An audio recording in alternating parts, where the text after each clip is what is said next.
सीमा के पिताजी सब्जी बेचते थे। उनकी तबीयत अक्सर खराब रहा करती थी। इस कारण शाम के समय सीमा उनका काम संभाल लेती थी। एक दिन वो सब्जी बेच रही थी। एक लड़का गौरव उसके ठेले पर आया। गौरव का उस पर दिल आ गया। उसने मन ही मन सोचा कि कितनी प्यारी सी लड़की है, काश ऐसी लड़की मेरी जीवन साथी हो। क्या सोच रहे हो, कुछ चाहिए क्या?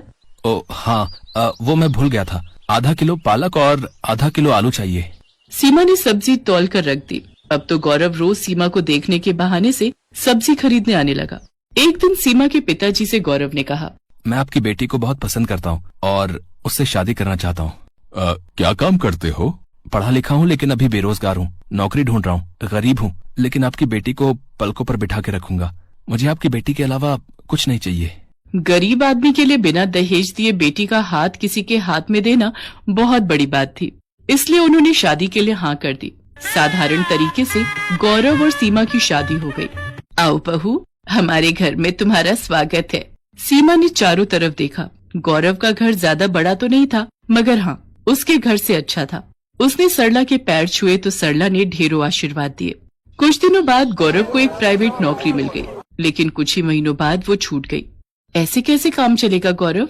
कुछ काम तो करना ही पड़ेगा। बोलो क्या करूं सीमा? है पकौड़े तलूं? डिग्रियां लेकर भी कोई जॉब नहीं मिल रही और जो मिलती है महीने 2 महीने बाद छूट जाती है। बहू, जमा जोड़ा सब खत्म हो चुका है। इसकी नौकरी से भी क्या गुजारा है। इतने खर्चे हैं गृहस्थी के, ये भी बेचारा क्या करे।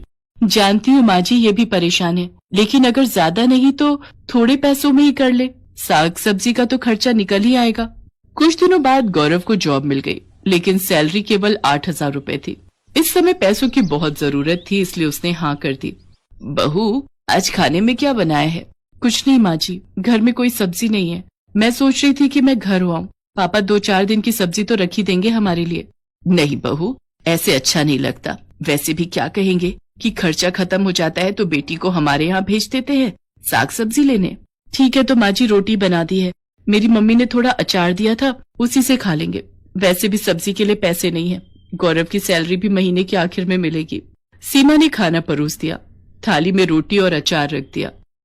अरे आज तुमने सब्जी नहीं बनाई है क्या? सब्जी के लिए पैसे नहीं है गौरव, कुछ दिन अचार से ही खानी पड़ेगी रोटी। बहू, ये अचार तो बहुत ही लाजवाब है। ये किसने बनाया? मेरी मम्मी बनाती है माँ जी, वैसे मैं भी बना लेती हूँ।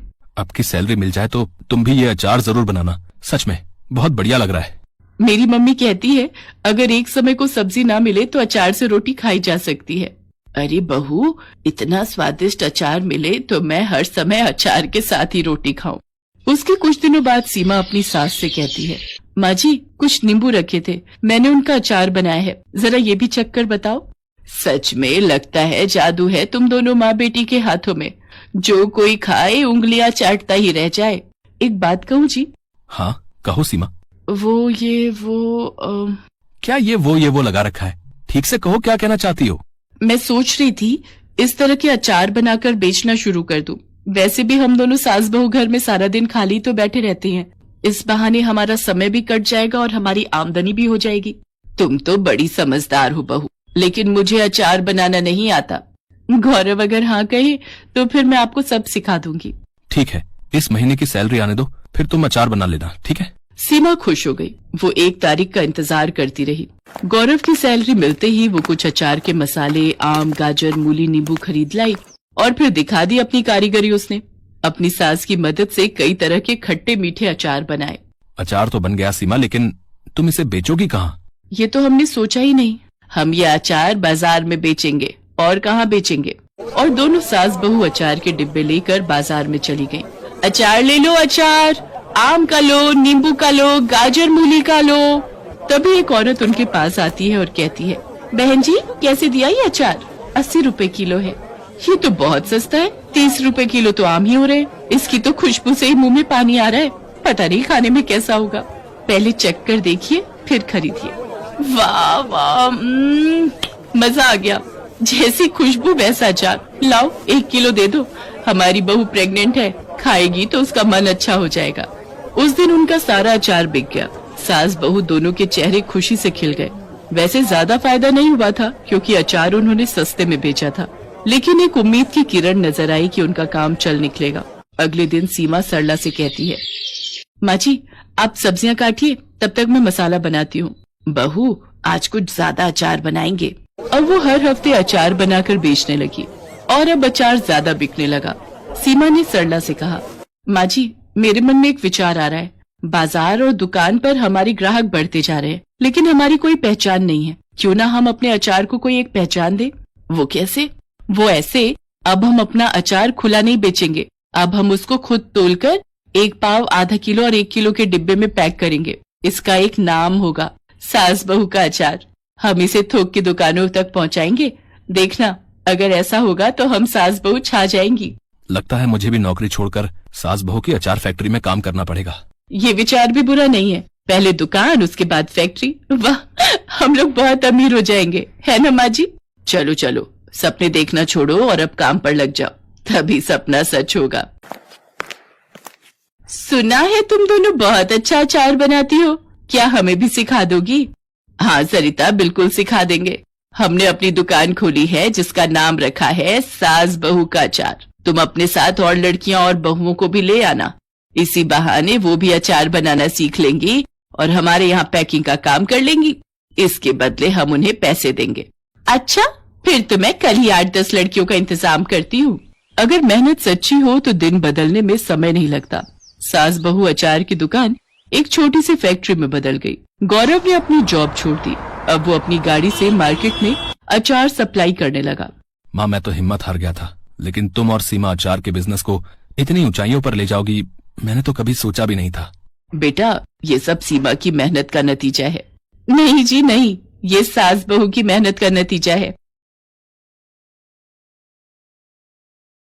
सुलक्षणा सुबह से रसोई घर में तरह तरह के व्यंजन बनाने में लगी हुई है। आज उसका इकलौता नीलेश शहर से जो आ रहा है। नीलेश की पढ़ाई अभी अभी ही खत्म हुई है और उसे एक कंपनी में सुपरवाइजर की नौकरी भी मिल गई है। जैसे ही सुलक्षणा को उसके बेटे ने फोन पर नौकरी मिलने की सूचना दी तो उसकी आंखों में खुशी के आंसू आ गए थे और हर माँ की तरह वो भी उसकी शादी के सपने देखने लगी। भगवान का लाख लाख शुक्र है बेटा, तेरी नौकरी लग गई। अब तू जल्दी से शादी भी कर ले। क्या माँ, शादी? और अभी थोड़े पैसे तो जोड़ लेने दो। फोन पर नीलेश ने अपनी माँ की बात काट दी, लेकिन सुलक्षणा ने तय कर लिया था कि जब नीलेश गांव आएगा तो उसे शादी के लिए मना लूंगी। सुलक्षणा ने लगभग सारा खाना तैयार कर लिया था। बस वो नीलेश की पसंद का अचार लाने छत पर जा रही थी, तभी उसके दरवाजे पर एक कार आकर रुकी। उस कार से नीलेश बाहर उतरा। उसे देखकर सुलक्षणा सोचने लगी, नीलेश कार से आया है, पर ये तो हमेशा बस से गांव आता था। मुझसे कहता है कि पैसे जोड़ने हैं, लेकिन खुद बिना मतलब के ये लड़का पैसे बर्बाद करता है। अभी उसकी खबर लेती हूँ। ये सोचकर और बनावटी गुस्सा अपने चेहरे पर लाकर जैसे ही वो बाहर गई तो उसने देखा कि दुल्हन के लिबास में एक लड़की भी कार से उतरी। सुलक्षणा उस लड़की का मुंह घूर घूर कर देख रही थी और सोच रही थी, कौन है ये लड़की? कहीं नीलेश ने इससे शादी तो नहीं कर ली? लेकिन मेरे बिना वो शादी कैसे कर सकता है? सुलक्षणा के दिमाग में कई सारे प्रश्न एक साथ आ जा रहे थे, लेकिन बिना नीलेश के बताए उसे किसी का जवाब तो नहीं मिलना था। तभी नीलेश ने उस लड़की को, जिसका नाम आरती था, उससे कहा कि आरती, ये मेरी माँ है और तुम्हारी सासू माँ। इनके पैर छूकर आशीर्वाद लो। सासू माँ? ये शब्द सुनते ही सुलक्षणा के कान खड़े हो गए। उसके जहन में चल रहे सारे सवालों का जवाब उसे मिल गया था। आरती ने उसके पैर छुए। खुश रहो बेटा, खुश रहो। नीलेश अपनी माँ का चेहरा देख रहा था। उसमें वो अपनी माँ का दर्द महसूस कर सकता था। नीलेश अपनी माँ को अचानक हुई इस शादी के बारे में बताना चाहता था, लेकिन उसके पहले ही उसकी माँ ने अपने मुंह पर उंगली रखकर उसे चुप रहने का इशारा किया और उन दोनों को बाहर ही इंतजार करने को कहा। आरती और नीलेश की समझ में नहीं आ रहा था कि आखिर माँ ने उन दोनों को बाहर क्यों खड़ा कर दिया। कुछ ही देर में सुलक्षणा अपने हाथों में आरती का थाल लेकर आई, फिर बहू की आरती उतारी, फिर वो दोनों घर के अंदर आए। माँ, तू नाराज तो नहीं है ना? शादी जैसा इतना बड़ा फैसला मैंने तेरे बगैर ले लिया। बिल्कुल नाराज हूँ। तुमने चुपके से शादी कर ली, अपनी माँ को भी नहीं बताया। अरे, एक माँ के भी तो कुछ अरमान होते हैं। वो माँ जी, तुझसे कोई नाराजगी नहीं है बेटी, बस इस नालायक से है। सुलक्षणा की बात को सुनकर आरती का मन थोड़ा शांत हुआ। उसके बाद उन दोनों ने अपनी कहानी बतानी शुरू की। दोनों एक दूसरे को कॉलेज के समय से ही प्यार करते थे। कॉलेज खत्म होने के बाद नौकरी मिलते ही उन्होंने शादी करने का तय किया था। नीलेश को नौकरी मिल भी गई। आरती ने नीलेश के बारे में अपने घर में बताया, लेकिन उसके अमीर पिता ये सब सुनकर आग बबूला हो गए और उन्होंने आरती की जबरदस्ती शादी का प्लान बनाया। वो तो ऐन वक्त पर आरती घर से भाग गई, नहीं तो वो उसकी शादी कर देते। माँ जी, इसीलिए हमें इस तरह से शादी करनी पड़ी। मुझे माफ कर देना बेटा, मुझे अब तुमसे कोई शिकायत नहीं है। उसके बाद सुलक्षणा ने खाना परोसा और सभी ने मिलकर खाया। आरती तो सुलक्षणा के हाथों के अचार की फैन हो गई। माँ जी, मैं ये अचार थोड़ा और ले लूं? मुझे बहुत पसंद आए। सच कहिए तो मैंने शहर में इतना अच्छा अचार कभी नहीं खाया। आरती की बात सुनकर सुलक्षणा मुस्कुराकर रह गई। अगले दिन वे तीनों शहर की ओर निकल पड़े। नीलेश जिद करके सुलक्षणा को अपने साथ ले जा रहा था। शहर का किराए का घर सुलक्षणा को बहुत पसंद आया। नीलेश अगले दिन ऑफिस ज्वाइन करने पहुंचा, लेकिन उसे तब बहुत आश्चर्य हुआ कि उसे नौकरी से निकाल दिया गया है। नीलेश की समझ में इसका कारण नहीं आया। उसने दूसरी जगहों पर भी नौकरी की कोशिश शुरू कर दी, लेकिन उसे नौकरी नहीं मिली। दिन हफ्ते में बदले और हफ्ते महीने में, लेकिन उसकी नौकरी कहीं नहीं लगी। अब तो उसकी सारी जमा पूंजी भी खत्म हो गई थी। मकान मालिक बार बार किराए के लिए तकादा कर रहा था और इस बार तो उसने फाइनल बोल दिया था कि अगर इस महीने की 30 तारीख तक किराए के पूरे पैसे नहीं दिए तो तुम लोगों को घर से बाहर निकाल कर सारा सामान बाहर फेंक दूंगा। हाँ, असल में ये आरती के पिता के रसूख का ही परिणाम था कि नीलेश की नौकरी भी गई और उसे कहीं नई नौकरी भी नहीं मिल रही थी। अब आरती ने शादी तो कर ली थी, इसलिए वो इसमें कुछ कर तो नहीं सकते थे, लेकिन वो ये चाहते थे कि ये मुसीबतें आरती और नीलेश के रिश्ते में दरार ले आएं और आरती उनके पास वापस चली आए। और ऐसा होने भी लगा था। नौकरी न मिलने के कारण नीलेश परेशान रहने लगा था और इसी परेशानी में वो आरती को जली कटी सुना देता। एक दिन तो वो शराब पीकर घर आया। जब सुलक्षणा और आरती ने इसका विरोध किया तो अब इंसान अपनी मर्जी से थोड़ा एंजॉय भी नहीं कर सकता है? हद है ये तो। मुझे ऐसी गुलामी पसंद नहीं है।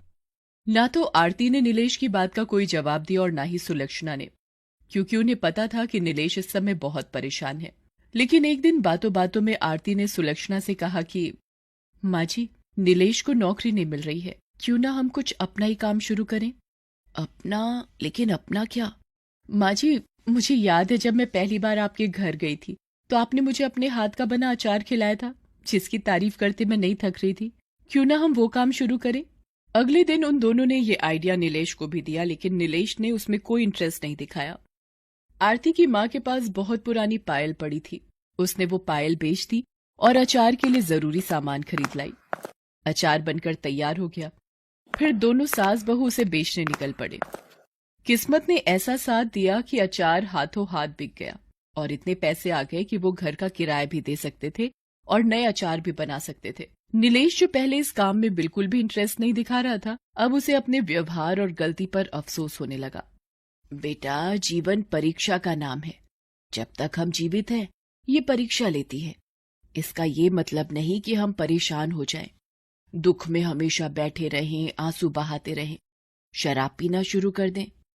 जब तुम बहुत छोटे थे तब तुम्हारे पिताजी का देहांत हो गया था। मुझ पर मुसीबतों का पहाड़ टूट पड़ा था, लेकिन मैं हारी नहीं, खूब लड़ी परिस्थितियों से। आरती इतने अमीर घर से आई है, फिर भी वो तो दे रही है ना तेरा साथ इस बुरे वक्त में। हम सभी को परिस्थितियों से लड़ना होगा, तभी हमारी जीत होगी। धीरे धीरे उनके अचार की चर्चा सब जगह होने लगी।